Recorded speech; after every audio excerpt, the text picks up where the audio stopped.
Hello， 大家好，歡迎大家翻到嚟文傑新時代頻道，我係劉文傑。今集想同大家講下嗰啲嘅咩國安通緝犯啊，嗰啲咩衰人啦嚇。咁佢哋搞嗰啲咩香港民研啊嚇，即係用研究嚟做一個名目，但係其實反中亂講啦，搞呢啲搞到冇銀用，喺海外搞都係冇銀用。咁點啊？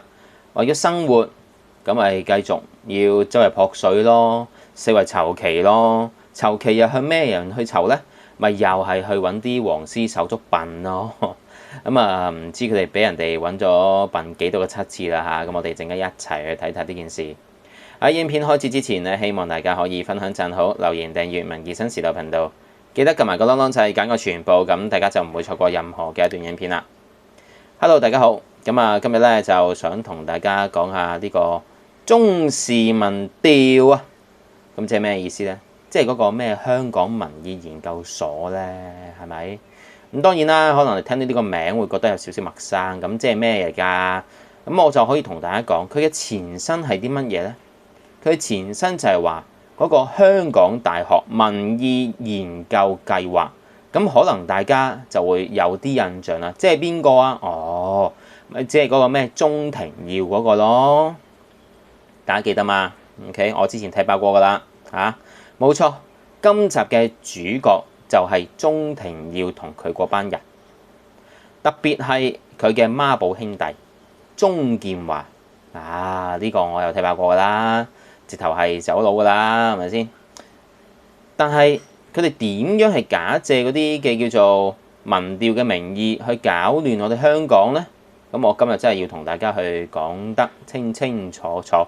同埋講下佢哋而家嗰啲友仔嘅生活到底係點嗱？其實咁鍾庭耀佢哋嗰個咩香港民研其實係點樣得翻嚟嘅呢？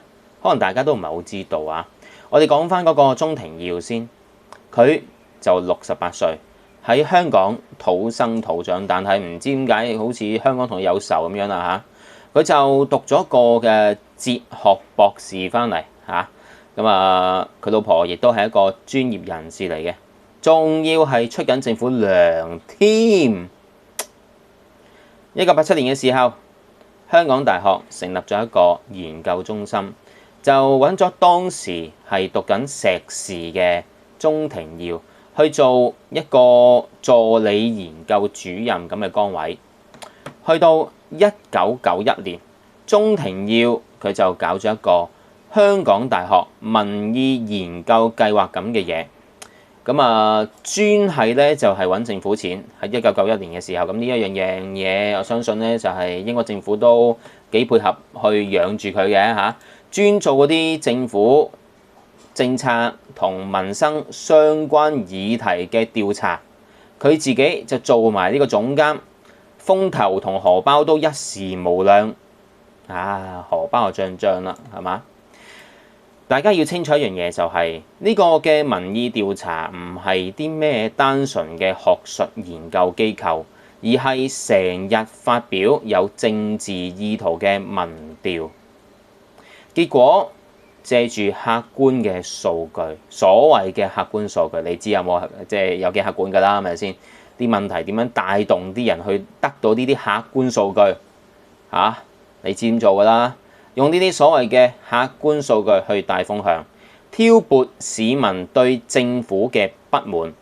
有傳媒老早就已經踢爆過，香港大學民意研究計劃收過唔少外國機構嘅捐款，尤其是係美國嘅國際民主研究院 NDI， 大家知道啦，呢嚿嘢基本上係美國政府操控㗎嘛。佢哋專門喺香港搞一啲政治議題同選舉嘅一啲民調，好似係喺2004年同埋2016年嘅立法會選舉咁樣。佢哋就收咗美國呢一個嘅 NDI 嘅錢，去幫戴耀廷嘅雷動計劃去出力，每日發表候選人嘅支持度，煽動啲反對派嘅選民去投票。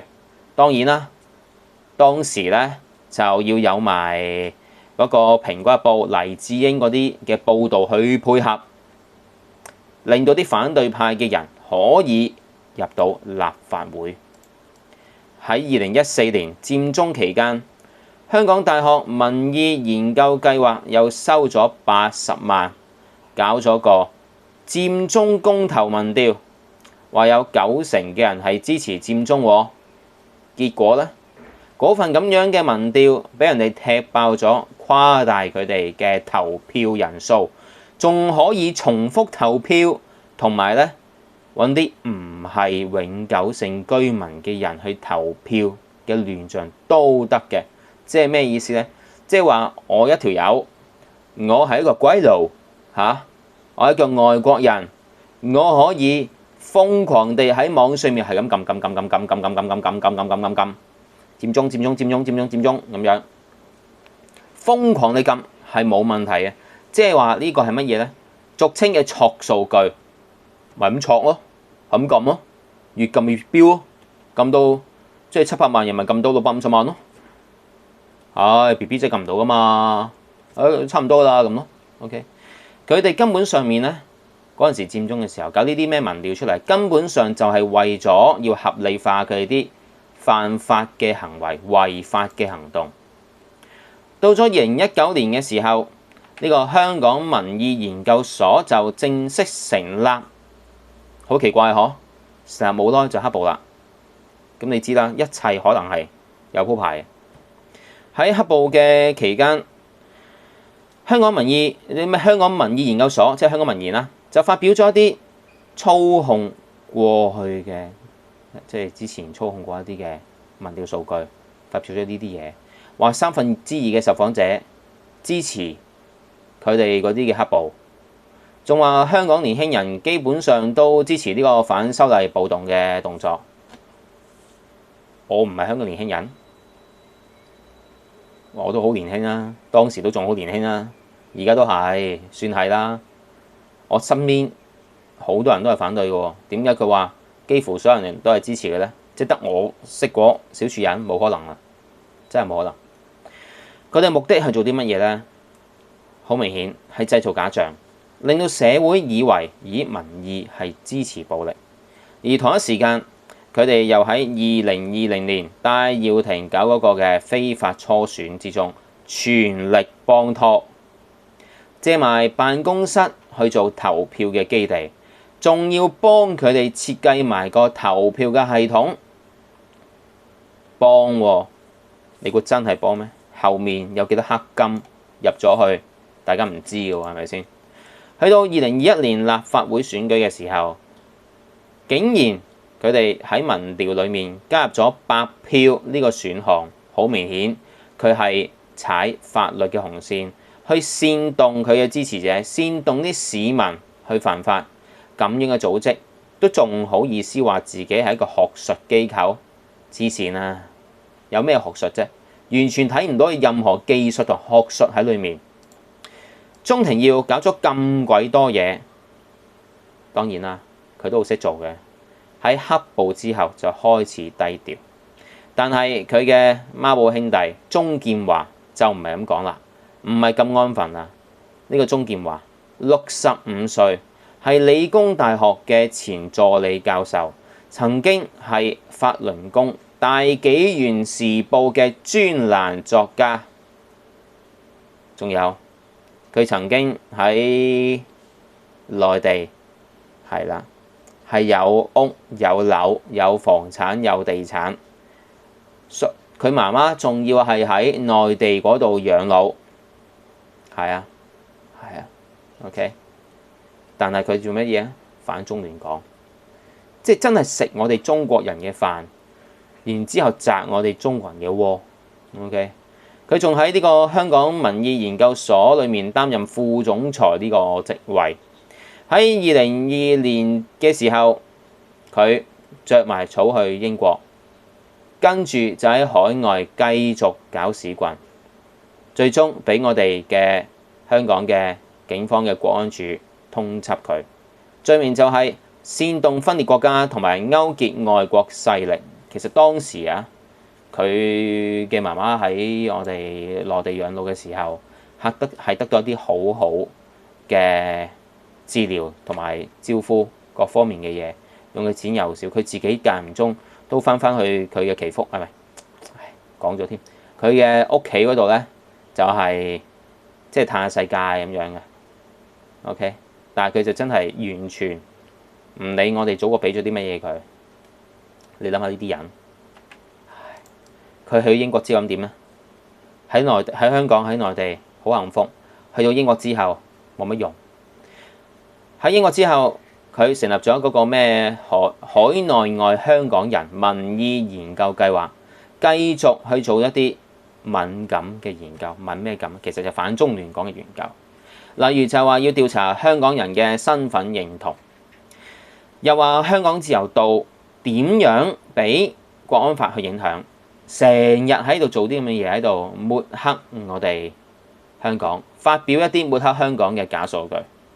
其實鍾庭耀亦都喺今年年初俾我哋國安處咧就上門去調查過佢噶啦，搜查過佢噶啦。咁啊，佢同鍾建華搞嗰啲咩香港民研，最終都要宣布咧無限期擱置呢啲研究，甚至乎可能要執笠添。咁當然啦，特朗普山水喉係一個非常之大嘅重點啦，係咪？大家知㗎嚇。喺咁多年嚟，佢哋假借住民調嘅名義，煽動社會嘅矛盾，搞亂我哋香港。而家佢哋終於要自食其果，其實真係非常之抵死。如果見鍾建華而家仲喺英國嗰度，因為生活嘅問題、各方面嘅問題冇銀用，周圍撲水、周圍籌期籌錢眾籌，開埋一啲頻道，又話夾錢去搞民意調查等等，搞民意調查手夾錢咩？講真，使乜夾錢啫？你網上整個 form 入去填，叫人入去填得咯，使乜夾錢啫？係咪？佢話啲錢用嚟做啲咩㗎？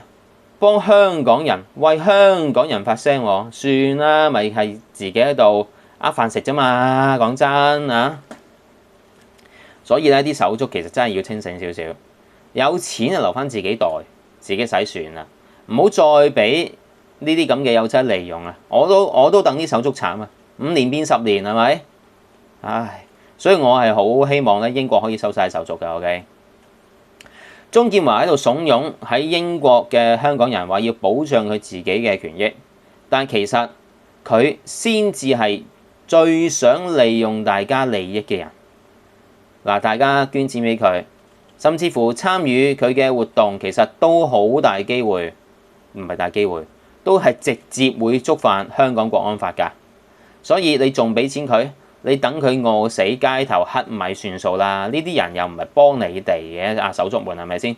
呢啲友仔攞你啲錢，講真啦，大家都知道而家呢個時代做咩民調，以前就話要街頭訪問啫，而家一張 form 掟出去，一個 email 掟出去。乜都收到翻嚟啦，係咪？一個 Facebook 一個信係咪？乜都收到翻嚟啦。佢如果真係有心做嘅話，係唔需要啲咩錢㗎。但係佢要人哋捐錢，點解啊？咪就係因為佢要使錢咯，啱唔啱啊？